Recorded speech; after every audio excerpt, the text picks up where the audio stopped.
তো নমস্কার বন্ধুরা, আজকে ভেজিটেবল উপমা বানানো যাক। শীতে সমস্ত রকম সবজি দিয়ে এখানে ঝরঝরে নরম বানিয়ে ফেলছি একদম উপমা। এই উপমাটা খেতে খুব সুস্বাদু হবে। তো রেসিপিতে কী নিয়েছি সেটা আপনাদেরকে দেখিয়ে দেবো। নমস্কার বন্ধুরা, আমি অনামিকা, আপনাদের চ্যানেল অনামিকা রান্নাঘরে সবাইকে স্বাগতম। দেখতে কত সুন্দর হয়েছে সেটা বুঝতে পারছেন, খেতে কিন্তু অসাধারণ হবে। এবং দেখুন কত নরম হয়েছে, খুব সফট হয়েছে। তো কী উপকরণ নিয়েছি বলে দিই। এখানে নিয়েছি এই যে সবজি, আপনারা আপনাদের মন পছন্দ অনুযায়ী সবজি নিতে পারেন। আমি মেথি, ফুলকপি, এখানে একটুখানি ড্রাই ফ্রুটস, টমেটো, কড়াইশুঁটি আর একটু ধনেপাতা। লঙ্কাটা নিইনি কারণ বাচ্চা খাবে তাই।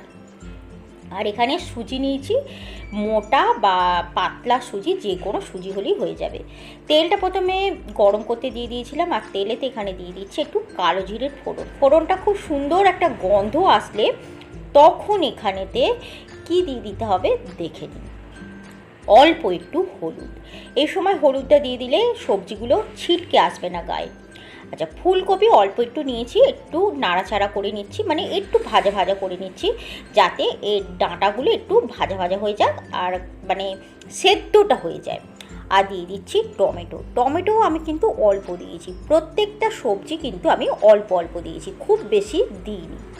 কড়াইশুঁটি, ড্রাই ফ্রুটস, আপনারা ড্রাই ফ্রুটস আপনাদের পছন্দ মতো দিয়ে দিতে পারেন। কেউ যদি চান তো পেঁয়াজ অবশ্যই দিতে পারেন, কিন্তু আমি দিলাম না। এবার এখানে একটু লবণ দিয়ে দিলাম, যেহেতু টমেটোটা দিয়েছি তাই লবণটা দিয়ে দিচ্ছি একটু নরম হয়ে আসার জন্য। খুব সুন্দর করে সমস্ত কিছু আমি দেখুন মিশিয়ে দিয়েছি, আর দেখতেই পাচ্ছেন সেদ্ধ হয়ে গেছে এখানে।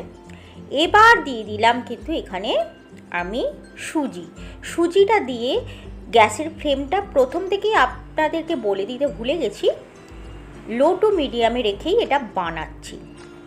খুব সুন্দরভাবে 1 থেকে 2 মিনিট এখানে নাড়াচাড়া করে নেব যাতে একটু ভাজা ভাজা হয়ে যায়। কালার চেঞ্জ করার দরকার নেই। দেখুন এখন সুজির দানাটা একটা একটা হয়ে গেছে, তখন বুঝে যেতে হবে যে সুজিটা কিন্তু সুন্দরভাবে ভাজা হয়ে গেছে।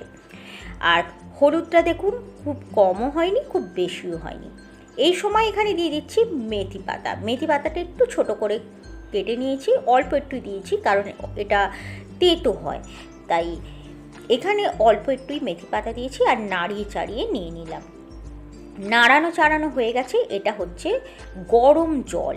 একটু গরম জল 1 হাতা দিয়ে দেওয়ার পর এখানে গ্যাসের ফ্লেমটা একদম লোয়েতে করে দিয়ে নাড়িয়ে চাড়িয়ে নিচ্ছি যাতে সুজিটা আমার আস্তে আস্তে ফুলে ওঠে আর নিচেতে লেগে না যায়। আবার 1 হাতা এখানে দিয়ে দিলাম গরম জল।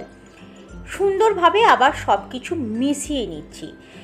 এইভাবে মিশিয়ে নিতে হবে আর আস্তে আস্তে করে গরম জলটা দিতে হবে। প্রথমেই এখানে আমি লবণ দিয়ে দিয়েছিলাম একটু বেশি করে, তাই এখানে কিন্তু খুব বেশি আমি আর লবণ দিইনি। আবার লাস্টে একবার জল দিয়ে দিলাম, একটু ঢাকা দিয়ে দিলাম যাতে সুজিটা আর একটু ফুলে ওঠে। দেখুন 1 মিনিট ঢাকা চাপা দেওয়ার পর সুজিটা আমার সুন্দরভাবে ফুলে গেছে আর কাঁচা নেই। দেখছেন কত সুন্দর ফুলে উঠেছে। আর এবার দেখুন নাড়িয়ে চাড়িয়ে নিচ্ছি, নাড়িয়ে চাড়িয়ে নিতে নিতে সুজিটা একদম ঝরঝরে হয়ে গেছে, দেখতে কত সুন্দর লাগছে। এইভাবে নাড়িয়ে চাড়িয়ে নিলেই ব্যাস উপমা রেডি। আপনাদেরকে দেখিয়ে দিচ্ছি বারবার কত সুন্দর হয়েছে এবং ঝরঝরে হয়েছে। বাচ্চাদের টিফিনে এই রকম উপমা দিলে তারা তো টিফিন ফিনিশ করেই আসবে। আর একটু ওপর থেকে দিয়ে দিচ্ছি চিনি, মিষ্টি হবে না কিন্তু স্বাদটা আনবে। আর ওপর থেকে ধনেপাতা দিয়ে দিলাম।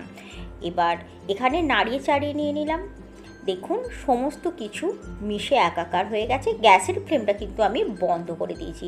আর কতটা ঝুরো ঝুরো হয়েছে এখানে একটা বাটিতে আপনাদেরকে পরিবেশন করে গরম গরম দেখিয়ে দিচ্ছি। দেখুন ধোঁয়া উঠছে, কতটা ঝুরঝুরে হয়েছে। এই রকম উপমা এই শীত থাকতে থাকতে বানিয়ে ফেলুন আর গরম গরম পরিবেশন করুন। কারণ শীতের সমস্ত সবজি দিয়ে, আপনাদের পছন্দ মতো সবজি দিয়ে এই রকম গরম গরম উপমা সকালে বা বিকালবেলা নাস্তাতে কিন্তু খাওয়া যেতেই পারে, বা বাচ্চাদের টিফিনে এই রকম রেসিপি আপনারা দিতেই পারেন, চটজলদি হয়ে যাবে। তো ভিডিওটা কেমন লাগলো কমেন্ট বক্সে লিখে জানাবেন। Thank you.